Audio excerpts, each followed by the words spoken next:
omnipotente Rey de Reyes. A ti sea el honor, el imperio y la alabanza, desde ahora y para siempre, por los siglos de los siglos. Exaltado seas tú, coronado seas tú, Señor Jesús, Señor Jesús, Señor Jesús. Amén. Soberano Dios, Dios omnipotente Rey de Reyes, a ti sea el honor, el imperio y la alabanza, desde ahora y para siempre, por los siglos de los siglos. Exaltado seas tú, coronado seas tú, Señor Jesús, Señor Jesús, Señor Jesús. Amén. Soberano Dios, Dios omnipotente Rey de Reyes, a ti sea el honor, a ti sea el honor, el imperio y la alabanza, desde ahora y para siempre, por los siglos de los siglos. Exaltado seas tú, coronado seas tú, Señor Jesús, Señor Jesús, Señor Jesús, Señor Jesús.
Cubres con su paz y misericordia,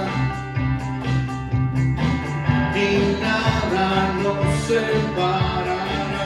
Vamos, levanta. Y levanta tu pueblo, levanta tus hijos, levanta tu iglesia, oh Dios. Gracias a Dios. Tu gracia, oh Dios, tu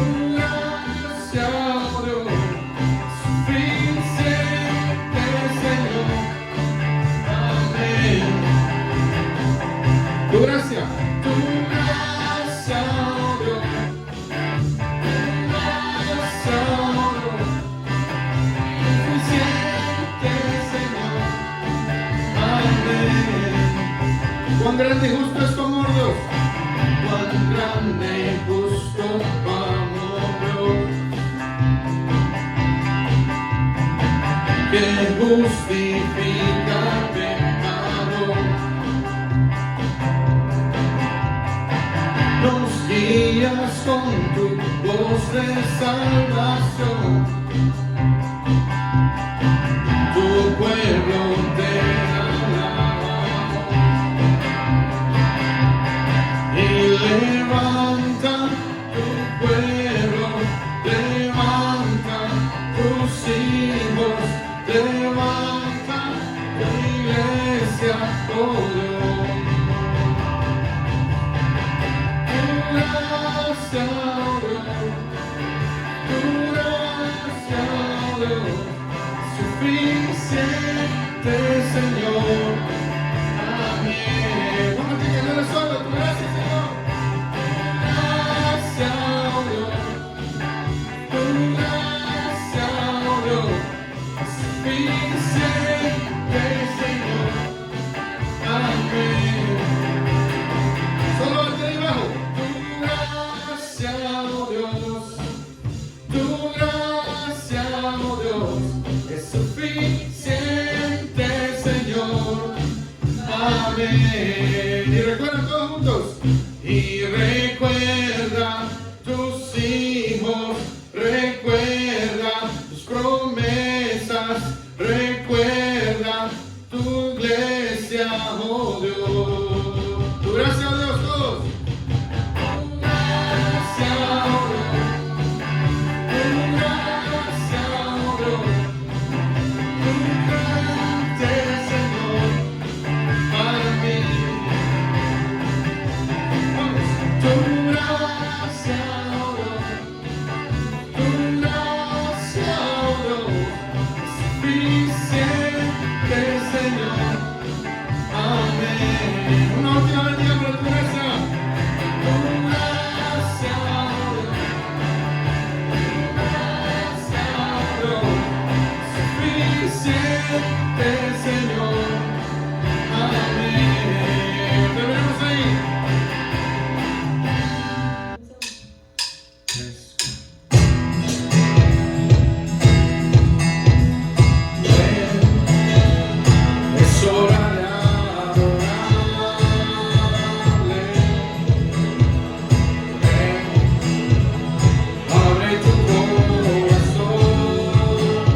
el potestad del Perro poderoso,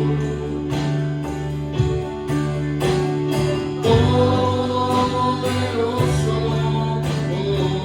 en majestad y reino poderoso,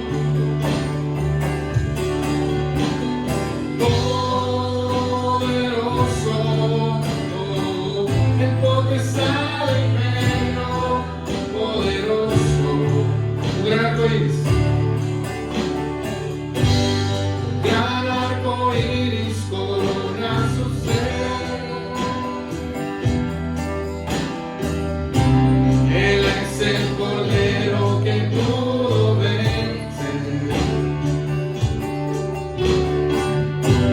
Él es el primero, Él es el postrer. Que arrojan coronas delante de él. Dile poderoso.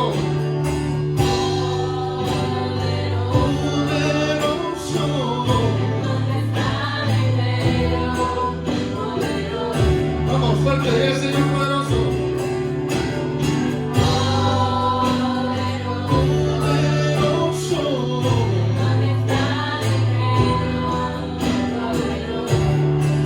Otra vez, dile al Señor, tú eres poderoso, Señor.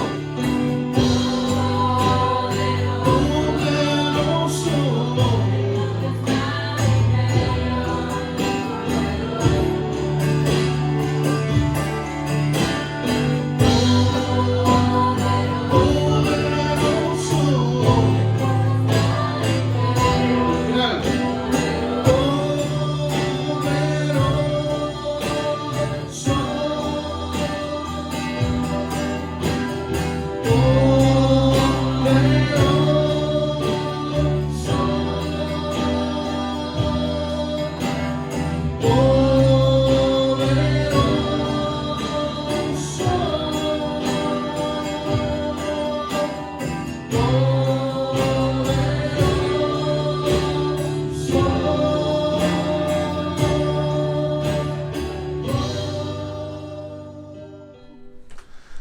Bueno, estamos en la serie 3 de Eclesia, estamos en Pérgamo y buenos días. Estamos en un plan de comunicación para las próximas semanas volver a tener reuniones, así que te pido que ores por eso. Y queremos hablar de esta iglesia. La semana pasada hablamos de Esmirna. Hoy vamos a ver la tercera iglesia en la lista de Jesús, la iglesia de Pérgamo.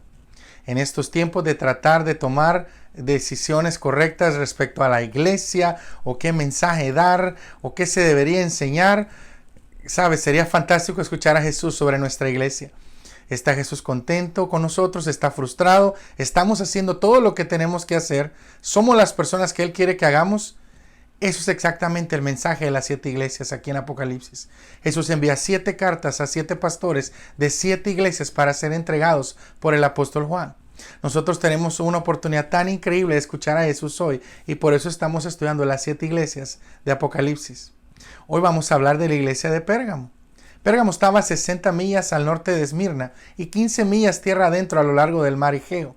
Era conocida como la ciudad más famosa de Asia. Era con mucho la ciudad más poderosa, hogar de reyes, capital del reino de Pérgamo, y luego Roma lo convirtió en la provincia de Asia. Era conocida por su espiritualidad, pero no buena, sino del tipo mala. Ahí estaba el templo de Zeus, el templo de la diosa Atenea, de Dionisio, de Asclepio, que era el dios de la curación, que era representado con 2 serpientes alrededor de un bastón.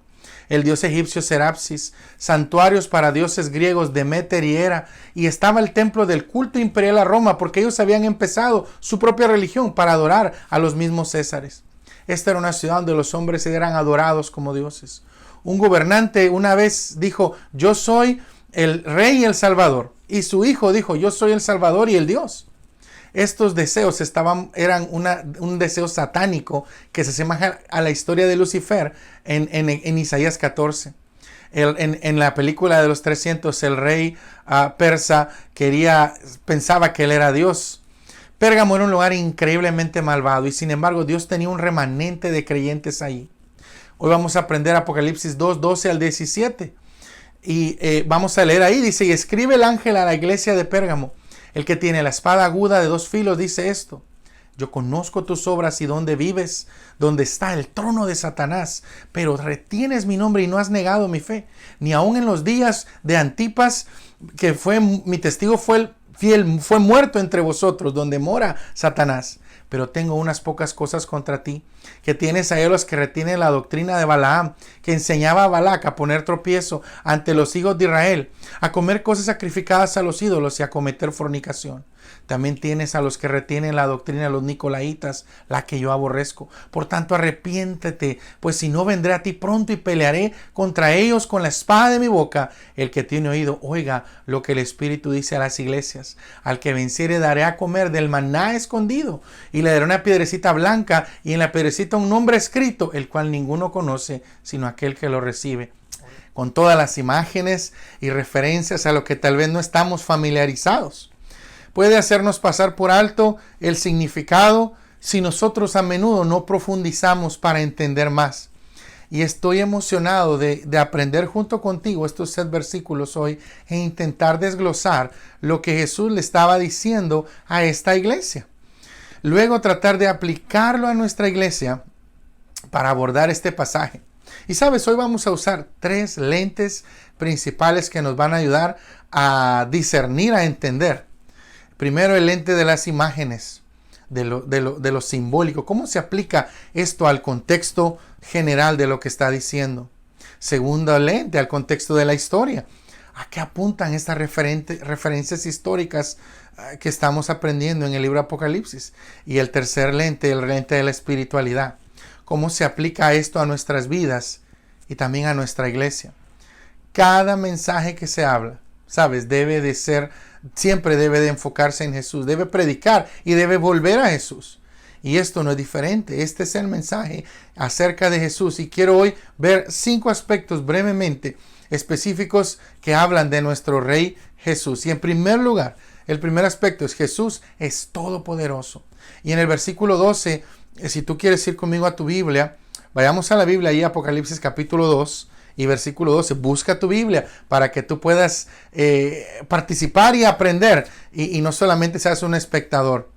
Apocalipsis 2:12 dice: y escribe el ángel de la iglesia en Pérgamo las palabras del que tiene la espada afilada de 2 filos. Esta es la única referencia, déjame decirte, a estas iglesias sobre Jesús teniendo una espada. Hay una razón por la que tiene sentido en imágenes e historia. La única referencia a las iglesias donde Jesús se muestra teniendo una espada de 2 filos. Normalmente al gobernante o al procónsul se le daba una espada, ¿verdad? Que lo que significaba era la capacidad del gobernador romano de elegir entre la vida y la muerte. Especialmente se daba para los cristianos que se negaban a adorar al emperador. Para mostrar libertad a los gladiadores, se le daba un rudis, que era una espada de madera, significando que eran libres. La espada era un símbolo de la vida y de la muerte, era un símbolo de libertad en ese momento. Este símbolo, esta imaginería, resonó grandemente con la gente de Pérgamo como una declaración total de autoridad. Jesús dice, aquí Jesús les está diciendo en su contexto simbólico y su contexto histórico también: yo sé que ustedes piensan de que se les gobierna con espada, pero saben, yo tengo la espada suprema, les está diciendo Jesús. Yo tengo la autoridad final. Mi espada, dice Jesús, es una espada de doble filo y mi espada los va a proteger. En segundo lugar, Jesús está orgulloso de los que son fieles. Y eso está en el versículo 13 y es nuestro segundo punto. Si tú vas conmigo allá a la Biblia, dice en el versículo 13: sé dónde vives, sé dónde moras, donde está el trono de Satanás. Sin embargo, mantienes firme mi nombre y no negaste mi fe. Incluso en los días de Antipas, mi fiel testigo, que fue asesinado entre ustedes, donde mora Satanás. Jesús reconoce que estos creyentes están en medio de un campamento enemigo. Él se refiere a Satanás 2 veces en este versículo. Él habla del trono de Satanás y él habla de donde vive Satanás.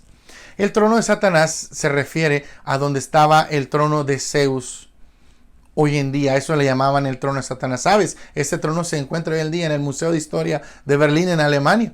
Hace algunos años tuvimos el privilegio de poder visitar ese lugar y me llamaba la atención ese trono de Zeus, que tú lo puedes buscar en internet, que se le llamaba el trono de Satanás por la adoración tan malvada que se le daba.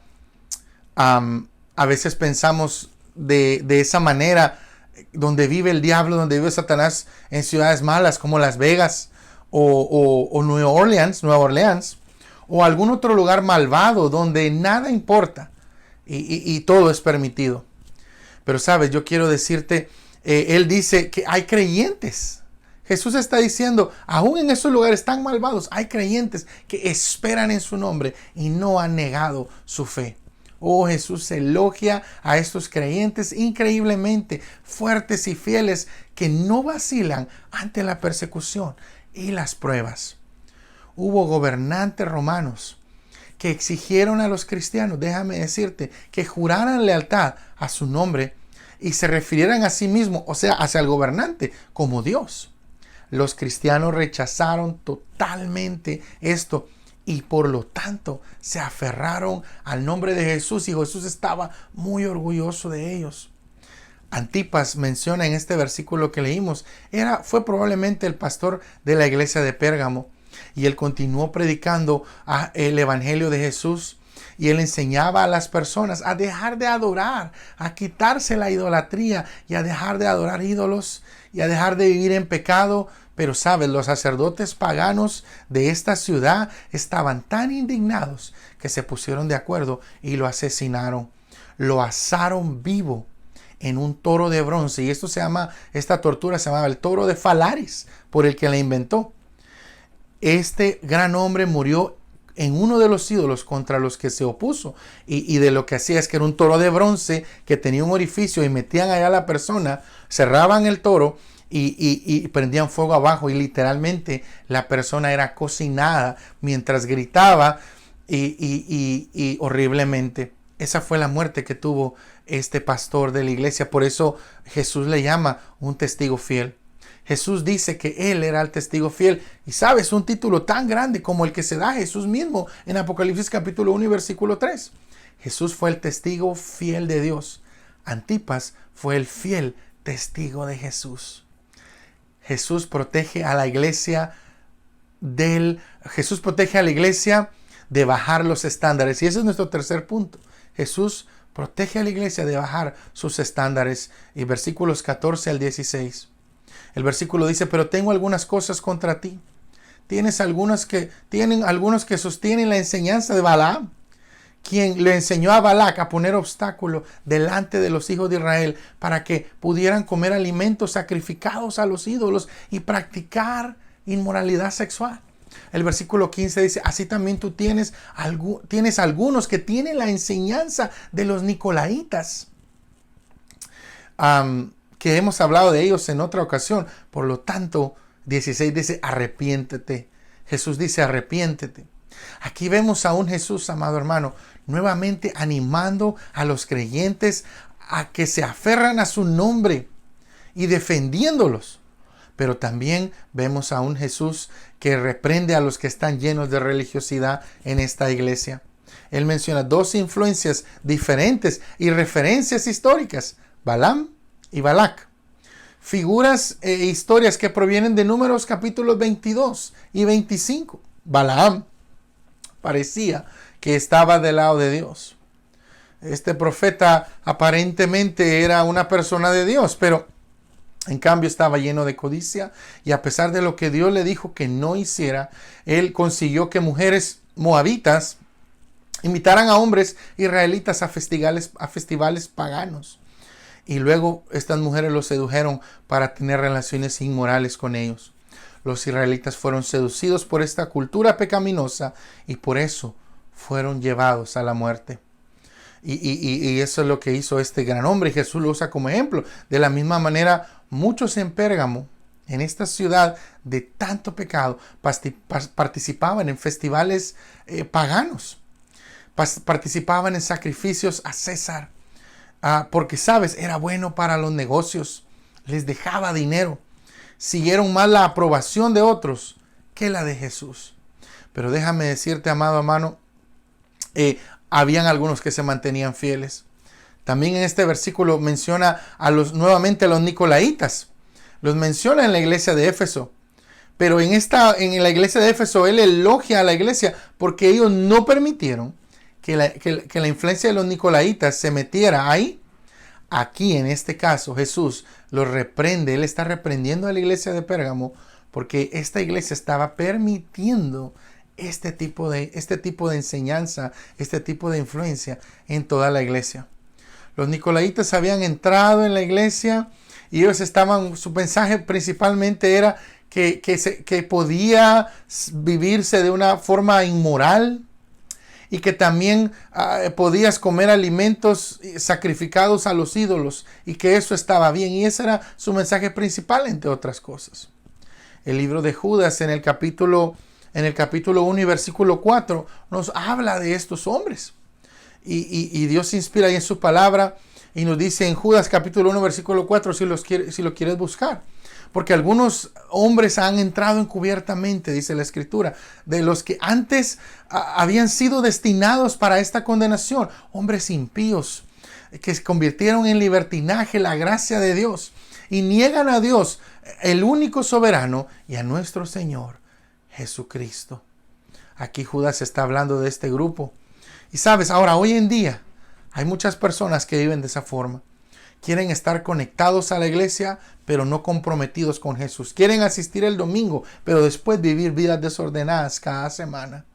Quieren aparentar cristianismo, pero nada más salen del templo, se olvidan de la Biblia, se olvidan de orar. No, son religiosos nada más. Primera de Corintios capítulo 8, de los versículos 8 al 9. Búscalo, nos habla acerca de esto. Pero los que comemos nos acerca a Dios. Y no somos mejores por comer, ni peores por no comer, dice 1 Corintios 8, del 8 al 9. Sin embargo, tengan cuidado, dice el versículo 9, de su libertad, que no se convierta en motivo de tropiezo para los débiles, dice otra versión de la Biblia. Tengan cuidado de la libertad. Que la libertad no se convierta en libertinaje, que no sea tropiezo para los débiles, para los nuevos. 1 Corintios 10, 23 al 24 nos dice otra cosa, dice el versículo 23, todo me es lícito, pero no todo me conviene, no todo me aprovecha, todo me es lícito, pero no todo me edifica. Nadie busque su propio bien, dice 1 Corintios 10, 23 y 24, sino el de su prójimo. Uno de los mayores problemas en la iglesia del primer siglo fue si se puede comer o no lo sacrificado a los ídolos. El Concilio de Jerusalén en Hechos capítulo 15 trata de este tema. Era una gran controversia respecto al judaísmo y respecto ahora a los nuevos cristianos y también a los gentiles. En esta ciudad de Pérgamo, los festivales de ídolos eran extremadamente malvados. Comenzaban con oraciones a los demonios. Después se volvían en orgías, en borracheras y en violencia. Algunos incluso durante el festival ofrecían sacrificios humanos. Era un festival de sangre y de desenfreno total.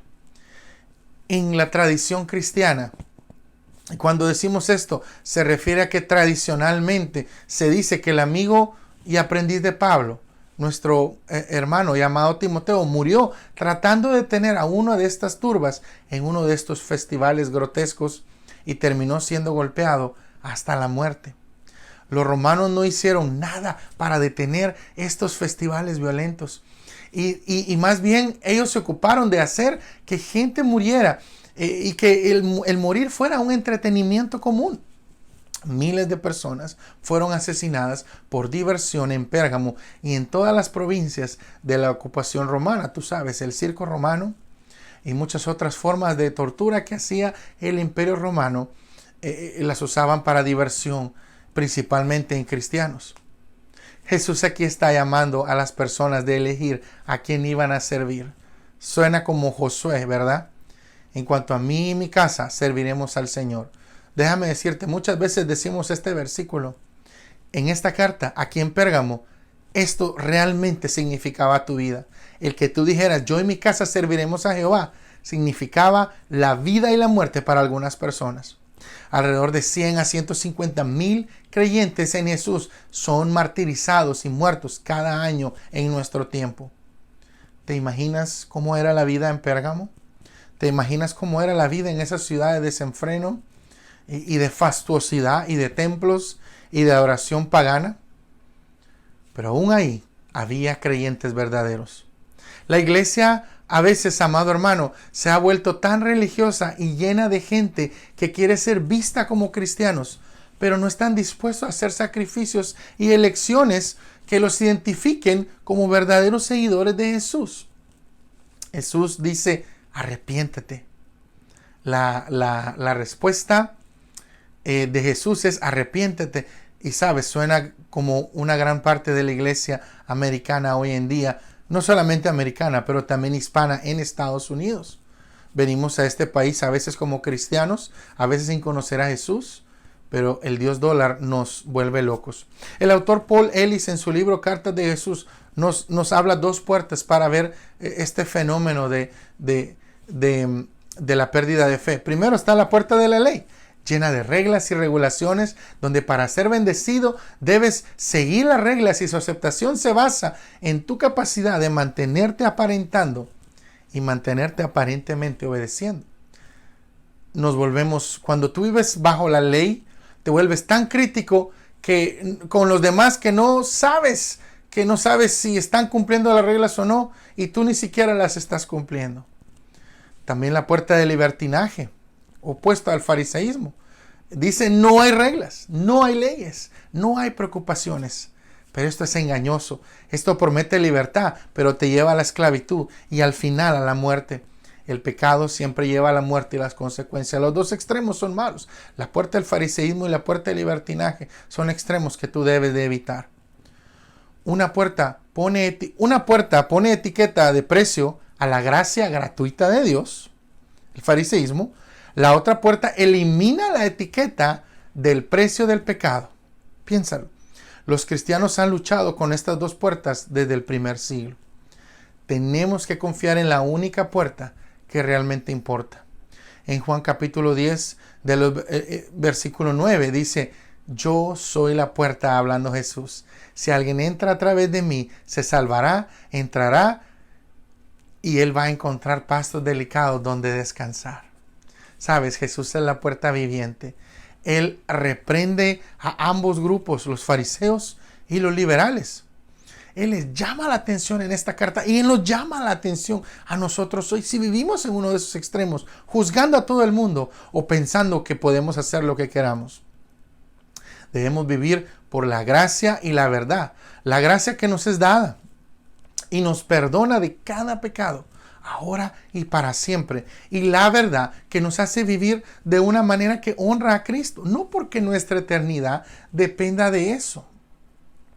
No porque nuestra eternidad dependa de hacer obras, pero porque deseamos agradar al Señor y queremos estar en una íntima relación con Él. Y sabemos que el pecado nos separa nuestra comunicación de Él y nos esclaviza a las consecuencias, nos ata a las consecuencias de la esclavitud y la muerte. Deberíamos estar luchando entre las dos puertas, descansando en su gracia y buscando vivir en santidad que honra a Dios, porque lo amamos. Jesús ofrece la misma solución a la iglesia de Pérgamo. Y Jesús ofreció también esto a la iglesia de Éfeso. ¿Sabes qué nos dice Él una y otra vez? Arrepiéntete. Arrepentirse es la solución de Jesús para ti y para mí hoy. Si tú has estado viviendo una vida doble, tratando de conectarte con la iglesia, pero viviendo como se te daba la gana, debes arrepentirte. También si no lo hacemos, ¿sabes? Él dice que va a venir con su espada de dos filos para quien se niegue a hacerlo. Ahora, no te preocupes. Él no viene a matar a nadie, pero Él viene a mostrar la verdad. El cuarto punto. Jesús es nuestro Rey prevaleciente. Jesús es nuestro Rey que está hoy y siempre. Él prevalece para siempre. Si lees conmigo de los versículos 16 al 17. Por lo tanto, dice, arrepiéntete. Si no, vendré a ti pronto y pelearé contra ellos con la espada de mi boca. El que tiene oído, oiga lo que el Espíritu tiene que decir a la iglesia. Jesús no está a punto de cortar, como te decía, a la gente con una espada, literalmente. Jesús no es un asesino, como piensa una teoría antiguo testamentaria, que creemos en un Dios que mataba a la gente y ahora en el Nuevo Testamento creemos en un Dios que ama a la gente. No, Él es el mismo. Y la espada que Él dice que va a usar no es para matar a la gente, es para mostrar la verdad, porque Jesús es la verdad y Él busca la verdad. Sus palabras van a cortar las mentiras y el engaño de los baalamitas y de los nicolaitas, de los fariseos y de los que viven en desenfreno, en liberalidad. Hebreos 4:12 nos dice unas palabras muy preciosas. Nos dice, porque la palabra de Dios es viva y eficaz y más afilada que toda espada de dos filos. Penetra hasta la división del alma y del espíritu. Una versión dice, de las articulaciones y de la médula. Y discierne los pensamientos y las intenciones del corazón. Oh, amado hermano, Jesús es todopoderoso y Él está orgulloso de los que permanecen fieles. Él protege a su iglesia del fariseísmo y de la liberalidad. Él es nuestro rey que permanece. Él es nuestro rey prevaleciente. El punto 5 es Jesús es cumplidor de promesas. Y eso lo podemos encontrar ahí en Apocalipsis en el versículo 17. Al que venciere, yo le daré del maná escondido y le daré una piedra blanca, dice, con un nuevo nombre escrito en la piedra que nadie conoce excepto quien lo reciba. Aquí Jesús está hablando de lo que a ti y a mí nos satisface. Él dice, ¿qué es lo que tú estás tratando de llevar a tu vida que te busca placer o satisfacción? ¿Qué estás comiendo tú lo que el mundo te ofrece? Y Jesús está diciendo aquí, solamente yo puedo darte lo que realmente va a satisfacer tu vida. Te daré del maná escondido. ¿Y sabes a qué se refiere eso? Se refiere al pan que cayó del cielo en el desierto, que alimentaba a su pueblo cuando ellos tuvieron hambre. Este pan les saciaba y les sostenía y satisfacía completamente a los israelitas. Por eso Jesús dice, yo les daré a comer del pan. Porque muchas veces tú y yo nos conformamos con las sobras, como el hijo pródigo, con las algarrobas de los puercos, cuando la mesa del rey está sentada para ti. Jesús dice, yo soy el maná escondido, te sostendré y satisfaré satisfaceré todas tus necesidades mejor de lo que has pensado hasta ahorita. Juan 6:32 al 35. En una versión un poco más nueva de la Biblia dice, y Jesús les dijo, de cierto te digo, no os dio Moisés comer pan del cielo, mas mi Padre os da el verdadero pan del cielo. Dice este versículo, porque el pan de Dios es aquel que descendió del cielo y da vida al mundo. Le dijeron, Señor, danos siempre este pan. Jesús les dijo, yo soy el pan de vida. El que a mí viene nunca tendrá hambre. El que en mí cree no tendrá sed jamás. Amado hermano, solo Jesucristo satisface plenamente nuestras vidas. Luego menciona también una piedra. Y menciona una piedra blanca. Y no estoy seguro a qué se refiere ese simbolismo. Pero lo que sí dice sobre esta piedra es que será un nuevo nombre. Y solo lo sabrá quien lo reciba. ¿Sabes? Esto habla de tu relación íntima esto habla de la relación íntima que Jesús tiene con cada persona. Solo ellos dos sabrán este nombre especial. Oh, amado hermano, Jesús está tan conectado contigo que tu nuevo nombre será uno que solo Él y tú lo sabrán. Pero eso es para aquellos que tienen una relación íntima, para aquellos que no se venden al mundo, para aquellos que no se olvidan de Jesús. Solo ellos dos lo sabrán. Qué especial. Este es un signo de una relación íntima, pero también de un signo de identidad. Jesús dice, sé mío, conéctate a mí, encuentra la satisfacción en mí. Jesús te ha dado un nuevo nombre. Jesús te da una nueva identidad. Y sabes, tu nombre no es más el de un pecador derrotado. Tu nombre no es más el de un pecador perdido. Él te da una nueva identidad y no está definida por lo que tú hagas, porque somos imperfectos. Tú eres un hijo de Dios querido. Tú, amado hermano, eres un hijo de Dios amado por Él. Vive de esa forma. Sé quien Dios quiere que tú seas. Vive de la identidad que Dios te da, no de la identidad que el mundo te dice. Porque Él quiere darte una nueva vida, la vida más gratificante de todas. ¿Por qué alguien se conformaría en comer chatarra de la tierra cuando puede darse un festín con un maná celestial? Dice nuevamente el autor Paul Ellis en su libro Cartas del Cielo. Oh, amado hermano, muchas veces tú y yo nos conformamos con lo poco cuando Dios arriba tiene lo mucho esperando. ¿Qué significa para nosotros esto, amados hermanos? ¿Cómo lo podemos aplicar hoy? Bueno, Dios está complacido con nosotros cuando defendemos su nombre, cuando tenemos un enfoque único para servir y honrar a Jesús con nuestras vidas. No tolerará a quienes bajen los estándares de la iglesia. Él no lo va a tolerar. Él dice, yo voy a cortarlos con mi espada de dos filos. Tú y yo tampoco debemos tolerar eso. ¿Qué significa bajar los estándares? Bueno, el autor Daniel Akin nos da unas pequeñas cosas de qué significa esto. Bueno, ¿sabes? A veces cuando tú y yo bajamos nuestra espiritualidad, nuestros estándares, es que esto nunca sucede rápidamente. Primero, nunca sucede rápidamente. Los cambios son bien despacio. Tú empiezas poquito a poco y después sigues cambiando. Siempre bajamos los estándares originales que una vez consideramos incambiables. Raramente es ofensivo porque decimos, no, pues es amoroso y el amor cubre todo. Y muchas veces estas cosas que hacemos decimos, no, pues es por amor y nos justificamos de esa forma. Y nos lleva a aceptar eventualmente lo que una vez rechazamos y pensábamos que era repulsivo. Nuestros estándares que teníamos tan altos, ahora después los aceptamos. Lo que tolera una generación, lo aceptará la próxima.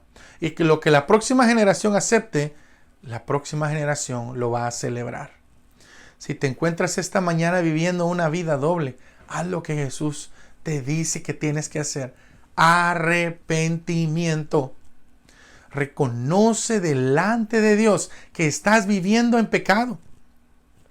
Pídele que Él te perdone y que tú puedas voltearte completamente hacia esa vida que te ha hecho conformarte con las obras en lugar del banquete celestial. Tenemos que vivir una vida de gracia y verdad, descansando en su obra, en la obra terminada en la cruz del Calvario. Buscando auténticamente, amado hermano, servir al Señor en obediencia porque lo amamos. Él es todo lo que tú y yo necesitamos. Él es el único que realmente puede satisfacerte y Él anhela una relación íntima. Él quiere darte un nombre que solo tú y Él conozcan, donde tú te identificas como suyo y solo suyo. El que tiene oído para oír, oiga el mensaje a las iglesias. Amado hermano, si tú has vivido una vida doble, Dios dice, arrepiéntete. Y queremos hoy orar para terminar este mensaje a esta iglesia que vivía en un lugar tan pecaminoso. Se mantuvo fiel, pero a veces había permitido algunas cosas.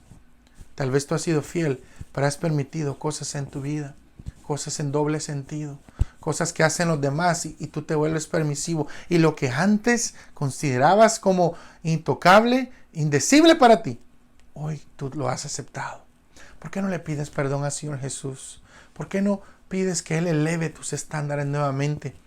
Jesús dice, yo tengo una espada de doble filo que muestra siempre la verdad.